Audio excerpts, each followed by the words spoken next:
பிரியமானவர்களே, ஆண்டவராகிய இயேசுவின் நாமத்தில் உங்களை அன்போடு வாழ்த்துகிறேன். ஆண்டவர் உங்களோடு பேசும்படி, உங்களை ஆசீர்வதிக்கும்படி ஒரு வசனத்தை வாசிக்கிறேன். ஏசாயாவின் புத்தகம் 66ஆம் அதிகாரம் 13ஆம் வசனம். ஒருவனை அவன் தாய் தேற்றுவது போல் நான் உங்களை தேற்றுவேன், நீங்கள் எருசலேமிலே தேற்றப்படுவீர்கள். இன்றைக்கும் கூட தேவ பிள்ளைகளாகிய நீங்கள் எந்த விஷயத்துல மனம் சோர்ந்து தேற்றுவார் இல்லாமல் நீங்கள் காணப்படுகிறீர்களோ, ஆண்டவர் உங்களை பார்த்து சொல்லுகிறார், ஒரு தாய் தேற்றுவது போல நான் உன்னை தேற்றுவேன் என்று உண்மையில் மனதுருகுகிற உங்கள் தேவனாகிய கர்த்தர் உங்களை பார்த்து சொல்லுகிறார். நீங்கள் எதற்கும் சோர்ந்து போய் கவலையோடு காணப்படுகிறீர்களா? ஆண்டவர் உங்களை பார்த்துதான் சொல்லுகிறார், நீங்கள் கவலைப்பட வேண்டாம், நான் உன்னை தேற்றுவேன், நான் உன்னை ஆறுதல் படுத்துவேன் என்று ஆண்டவர் சொல்லுகிறார். அதுவும் ஆண்டவர் எப்படி சொல்றாருன்னா, எருசலேமிலே தேற்றப்படுவீர்கள். எருசலேம் அப்படின்னா அது மகாராஜாவினுடைய நகரம் என்று வேதம் சொல்லுகிறது. மகாராஜாவினுடைய நகரம். அந்த மகாராஜா தேவாதி தேவன், ராஜாதி ராஜா, அவர் தன்னுடைய மார்பிலே உங்களை சாய்த்து மடியிலே வைத்து உங்களுக்கு ஆறுதல் படுத்தி உங்களை தேற்றுவதற்கு அவர் சர்வ வல்லமையுள்ள தேவனாயிருக்கிறார். உங்கள் கண்ணீரெல்லாம், உங்கள் கவலை, உங்கள் துக்கம் எல்லாம் கர்த்தர் மாற்றி உங்களுக்கு சந்தோஷத்தையும் சமாதானத்தையும் கொடுத்து உங்களுக்கு நித்திய வாழ்வை தந்து உங்களை ஆசீர்வதித்து அவர் உங்களை மகிழ பண்ண அவர் ஜீவனுள்ள தேவனாயிருக்கிறார்.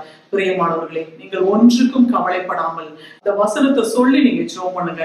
ஆண்டவரே, நீங்க தானப்பா சொல்லியிருக்கிறீங்க, ஒரு தாய் தேற்றுவது போல தேற்றுவேன்னு சொன்னீங்களா ஆண்டவரே. அப்பா, என்னை தேற்றினதற்காக உமக்கு ஸ்தோத்திரம் சொல்லுங்க. நிச்சயமாக உலகம் கொடுக்க முடியாத ஒரு தேவ சமாதானத்தை ஆண்டவர் உங்கள் இல்லத்தில், உங்கள் உள்ளத்தில், உங்களுக்குள் மிகுந்த சமாதானம் உண்டாயிருக்கும்படிக்கு ஆண்டவர் உங்கள் வாழ்க்கையில் அற்புதங்களை செய்ய அவர் வல்லவராயிருக்கிறார். நாம் ஜெபிப்போம். சர்வவல்லமையுள்ள எங்கள் அன்பின் பரலோக பிதாவே, இயேசுப்பா, நல்ல வேளைக்காய் நாங்கள் நன்றி செலுத்துகிறோம் சுவாமி. ஆண்டவரே, உடைய ஜனங்கள் எந்த காரியத்தில் ஆண்டவரே தேற்றுவார் இல்லாமல் காணப்படுகிறார்களோ, கர்த்தாவே, நீர் இறங்கி அவர்களை தேற்றி நீர் ஆற்றி அவர்களை ஆசீர்வதிக்க வேண்டும் என்று சொல்லி நாங்கள் ஜெபிக்கிறோம். அப்பா, ஒரு தாய் தேற்றுவது போல நான் உன்னை தேற்றுவேன் என்று சொன்னீரே ராஜா. ஆண்டவரே, உம்முடைய அன்பு, உம்முடைய உயிர்த்தெழுந்த வல்லமை, உடைய அன்பு கரம் அவர்களுக்கு நீட்டப்பட்டு ஆண்டவரே, நீர் அவர்களை தேற்றி நீர் ஆற்றி நீர் ஆசீர்வதிக்க வேண்டும் என்று சொல்லி நாங்கள் ஜெபிக்கிறோம் சுவாமி.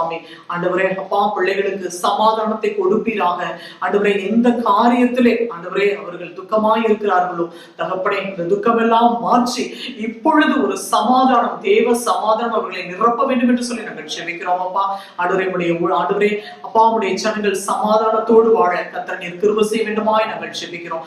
ஆசீர்வதிங்க, பொறுப்பெடுங்க, வழி நடத்துங்க. உடைய நிறைவான சமாதானத்தை கொடுத்து வழி நடத்தும்படியாய் இயேசு இரட்சகரின் நாமத்தில் ஜெபிக்கிறோம் பிதாவே. ஆமென், ஆமென்.